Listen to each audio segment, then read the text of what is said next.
Le réchauffement climatique est une réalité et nous sommes tous individuellement responsables de nos décisions et de nos actes. C'est vrai. Aujourd'hui, le secteur du transport routier génère encore trop de gaz à effet de serre. Mais du coup, qu'est-ce qu'on fait, ou en tout cas, qu'est-ce qu'on peut faire? C'est là que tout a commencé. En 2020, c'est là que Renault Trucks a produit ses premiers camions électriques. Oh Pauline, bon essai. Merci.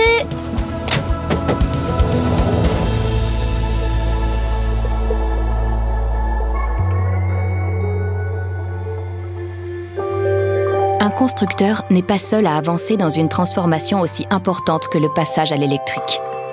Les attentes des transporteurs et des chargeurs sont nombreuses. Et c'est tout un écosystème qui partage les mêmes défis et obligations. Donc là, Pauline, on a rendez-vous avec Kuehne+Nagel, Stéphane Paul, qui est le CEO. Très rapidement, on a vu qu'on avait des objectifs communs.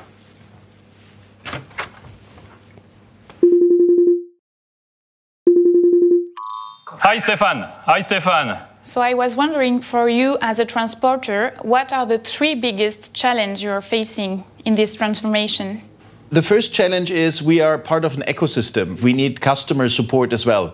So in the ecosystem for us is we need to convince and to engage our customers to come with us on the journey, because sustainability and reduction of the CO2 footprint comes with a certain cost measurement, right? So, and that is something which we together need to articulate and which we need to ensure that our customers are part of the entire journey. This is the first thing. The second thing for me is technology and the equipment availability. So how fast can we get the equipment after we have ordered? And then last but not least, but it's really important, is the range of the vehicles. Because currently we only can, only in brackets, not negatively spoken, but we can utilize them for pickup and delivery, but we would be extremely keen to use them as well on the mid and the long haul basis.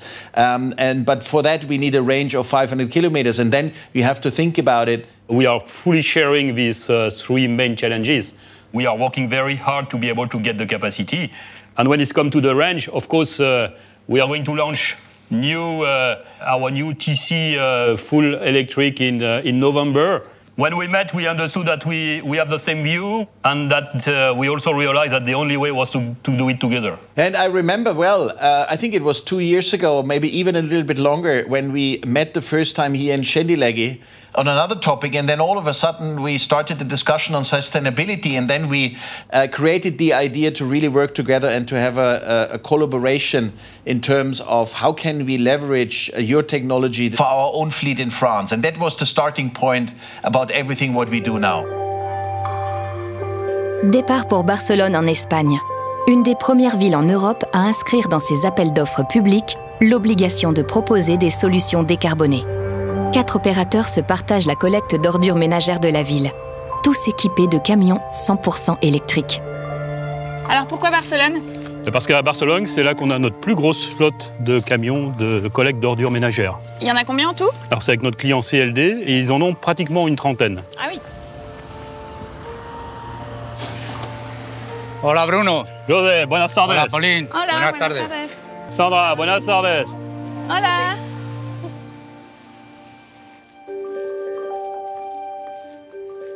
Respiro mejor, ya que con el diésel salía la contaminación, la aspiraba, y al ser eléctrico pues no transmite ninguna contaminación, entonces pues no inhalo ese humo. En que es más rápido en lo que son las pendientes, en la salida de los semáforos. No, es más dinámico, y ágil. Se conduce muy diferente al diésel. C'est presque comme une voiture de course. Más o menos. Más o menos. Según lo que apriete, eso es lo que corre. Pero no, tiene fuerza. Et quand vous passez dans les quartiers, quand vous discutez avec les habitants, qu'est-ce qu'ils vous disent de ce changement? ¿Cómo puede ser eléctrico? ¿Cómo puede correr a esa velocidad siendo eléctrico? El que no se escucha absolutamente nada y se extrañan porque es algo grande. Vous n'aimeriez pas retourner sur un camion diesel? No. El diésel, nada. Outre l'injonction des marchés publics locaux, les entreprises de collecte d'ordures ménagères ont très vite compris l'intérêt d'une transition énergétique. De fait, les camions de collecte enchaînent plusieurs centaines d'arrêts et redémarrages au cours de leur tournée. ce stop-and-go constant pousse la consommation de gazole autour de 80 à 100 litres pour 100 km. Le secteur s'est donc très vite intéressé à l'électrique car rapidement rentable. Hier soir, on a vu les employés de CLD qui faisaient la tournée de ramassage des ordures ménagères. Et ce matin, on a rendez-vous avec Manuel, qui est le CEO de CLD. Oui, parce que j'imagine qu'on est dans les mêmes problématiques. On est exactement dans le même type de transformation.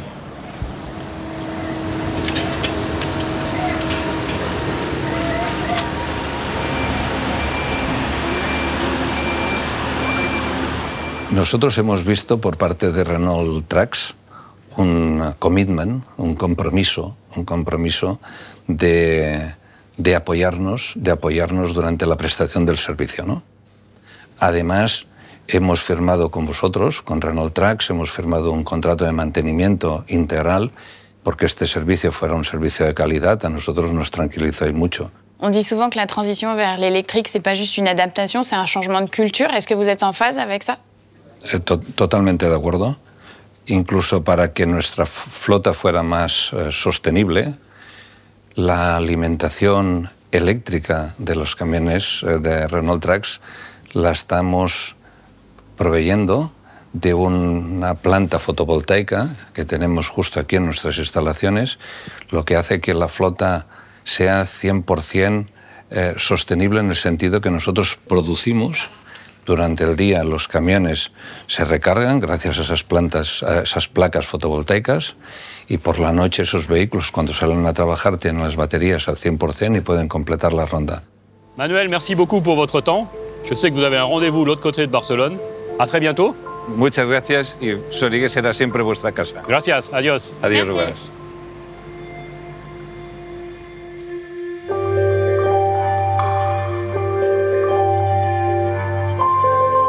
Retour en France pour comprendre en amont comment bien accompagner les transporteurs dans leur transition énergétique. La technique, le produit, c'est important, mais encore plus important, c'est l'accompagnement qu'on peut donner à nos clients. Oui, parce qu'il y a beaucoup d'attentes de ce côté-là. En fait, ils changent tout. Eh oui. Bonjour Régis. Bonjour Bruno. Bonjour Régis. Bonjour Pauline.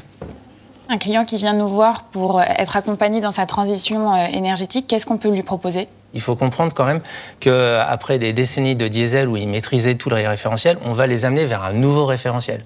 Au lieu de parler de chevaux, on va parler de kilowatts. Au lieu de parler de litres, on va parler de kilowattheures. Et tout ça, ça change, ça fonctionne un peu différemment. Il y a des usages qui sont différents et il faut leur expliquer. Donc il y a beaucoup de pédagogie. Donc dans la première étape, on va leur proposer de leur faire un diagnostic qui va reposer sur 2 piliers. Le premier, ce sera l'analyse de leur flotte. On va récupérer toutes les données de leur véhicule diesel et on sera capable d'analyser les distances qu'ils parcourent quotidiennement, ce qui nous donnera des idées sur l'autonomie qui leur est nécessaire. Et ça va nous permettre de leur proposer la meilleure solution en véhicule électrique ou en autre énergie alternative qui va nous dimensionner leurs besoins de véhicules nouveaux.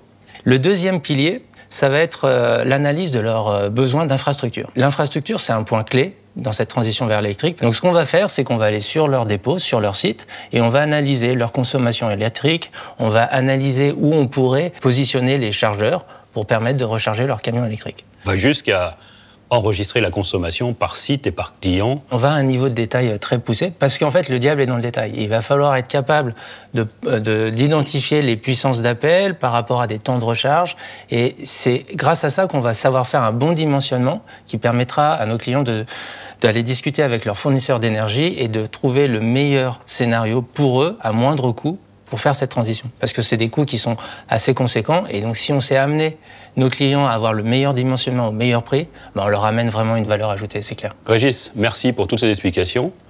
Et puis on va te laisser continuer avec les clients. Merci d'être venu. À bientôt. À bientôt. À bientôt. On pourrait s'étonner de se dire pourquoi une usine moteur produit des vélos cargo, mais pour nous, c'était complètement naturel. Alors voilà le nouveau camion que tu as pu découvrir à Bourg-en-Bresse. Ce véhicule est actuellement chez nous, il est en phase de finalisation, en phase de test.